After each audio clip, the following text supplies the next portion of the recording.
किया। परीक्षित महाराज कहते हैं कि भगवान आते हैं उसके पीछे जरूर कोई कारण होता है। बहुत त्याग, बहुत तप, बहुत तपस्या होता है, तब भगवान का दर्शन होता है। ऐसे भगवान नहीं मिलते हैं। भगवान को पाने के लिए बहुत तपस्या करनी पड़ती है। और ग्राह और गजेंद्र एक हाथी होकर के, एक जल में रहने वाला मगरमच्छ होकर के, ग्राह होकर के, और उसके उद्धार के लिए भगवान आए। मनुष्य जन्म मिला है भगवान को पाने के लिए। ये मनुष्य का जन्म जो है भगवान के लिए द्वार है। मनुष्य जन्म मिला भगवान को पाने के लिए, और वो जानवर होकर के भगवान को प्राप्त कर लिए। क्या बात है।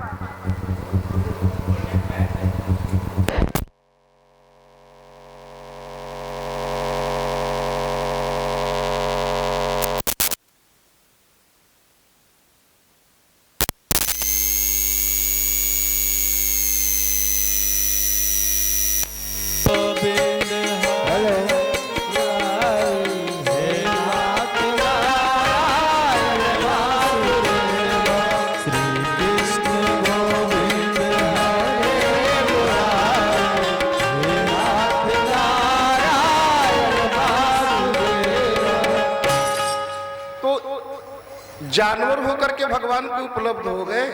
बात क्या है।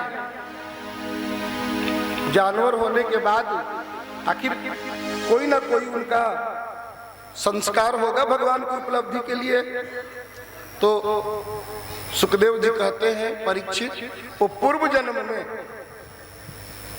हुहु नाम के गंधर्व थे और देवल ऋषि के श्राप से वो ग्राह बने थे।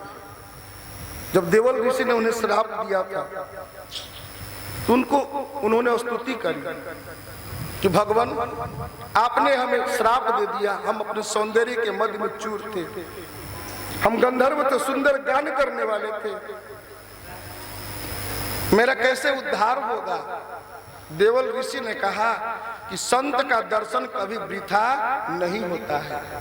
जब भी भगवंत को प्राप्त करना होता है तो संत के शरण में जाइए तो भगवंत जरूर मिलेंगे। बिना संत के कृपा के भगवंत का दर्शन नहीं होता है। देवल ऋषि संत हैं, ऋषि हैं, मुनि हैं। भले ही आपने देवल ऋषि का अनादर किया है, संत का अनादर भी करो तो संत आपके ऊपर कृपा करता है, अनुग्रह करता है। दंड के बहाने अनुग्रह करता है। इसलिए देवल ऋषि ने श्राप दिया, इसलिए आज भगवान का दर्शन हुआ है। उन्होंने कहा भगवान का तुम्हें दर्शन मिलेगा। इसी श्राप के कारण भगवान का तुम्हें दर्शन मिलेगा। जो जन्मों जन्मों तक तपस्या करने के बाद जिस भगवान का दर्शन नहीं होता है, उस भगवान का दर्शन जो है एक संत के अनुग्रह से मिलेगा, मेरे श्राप के कारण मिलेगा। और गजेंद्र कौन था? तो इंद्रद्युम्न नाम के एक राजा था, पांड्य वंशी राजा। वो इंद्रद्युम्न जो है जवानी में ही सोचा कि भाई बूढ़ा में तपस्या क्या करना, भजन भगवान का करिए तो जवानी में कर लीजिए। तो जवान आदमी के मन में अभिमान जल्दी आता है। ऐसे भी जवान आदमी सोचते रहते हैं कि हम बहुत बड़े बलवान, हम बहुत बड़े विद्वान। जवानी में कोई पढ़ लेता है तो सोचता है हम बहुत बड़े विद्वान। घमंड हो जाता है, अभिमान हो जाता है, शरीर का, मन का, बल का, विद्या का भी मद हो जाता है।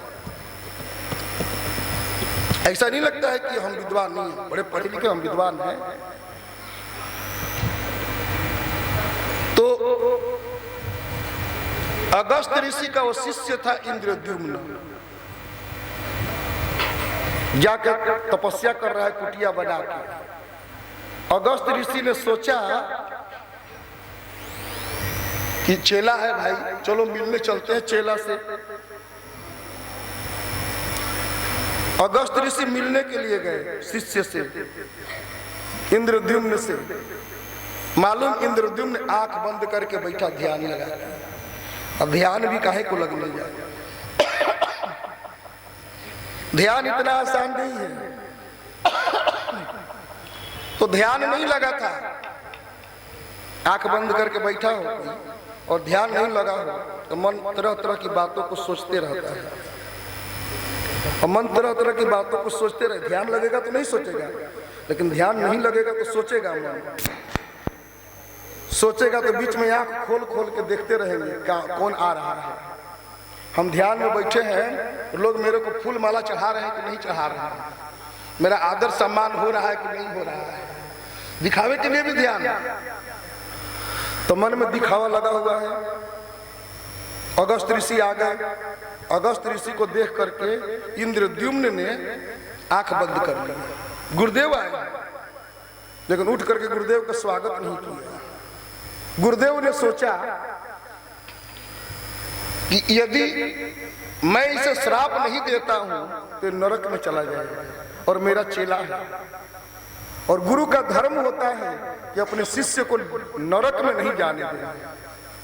गुरु कभी भी अपने शिष्य को नरक में नहीं जाने देता है।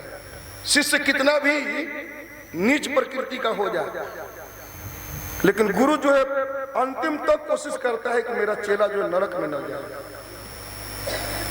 कैसे भी मरे, किसी प्रकार से दुख को झेले, लेकिन संकट से तारने का काम गुरु करता है।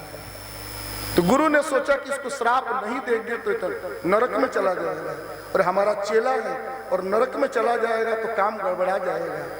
इसीलिए गुरु ने अनुग्रह किया, कृपा किया। गुरु ने श्राप दे दिया कि जाओ तो हाथी बन जाओ। गुरु के चरणों में उससे बहुत दुख हुआ। गुरु के चरणों में बिलखने लगा, रोने लगा। गुरु ने कहा कि जो स्तुति तू अभी आंख बंद करके पढ़ रहा था ना, ये स्तुति तू हाथी बनेगा तबो नहीं भूलेगा।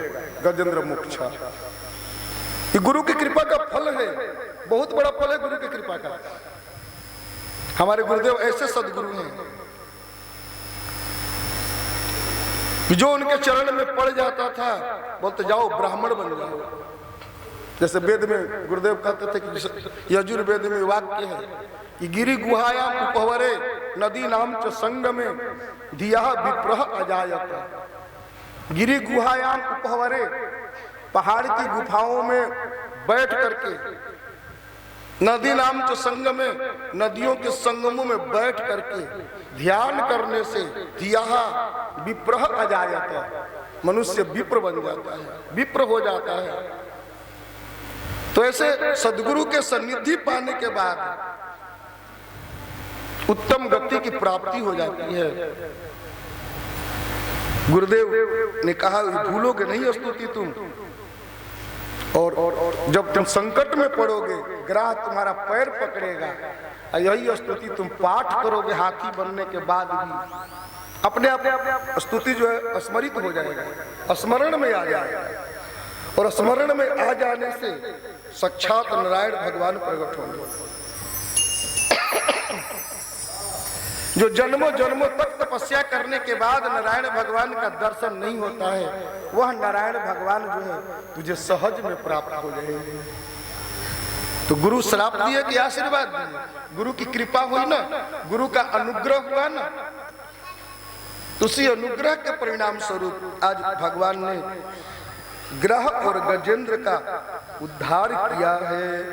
इस प्रकार चतुर्थ मनु में ग्रह और गजेंद्र पांचवें मनवंतर की कथा है, जिसमें शुभ्र ऋषि के पत्नी विकुंठा के गर्भ से, शुभ्र ऋषि की पत्नी विकुंठा के गर्भ से विकुंठ भगवान का जन्म हुआ।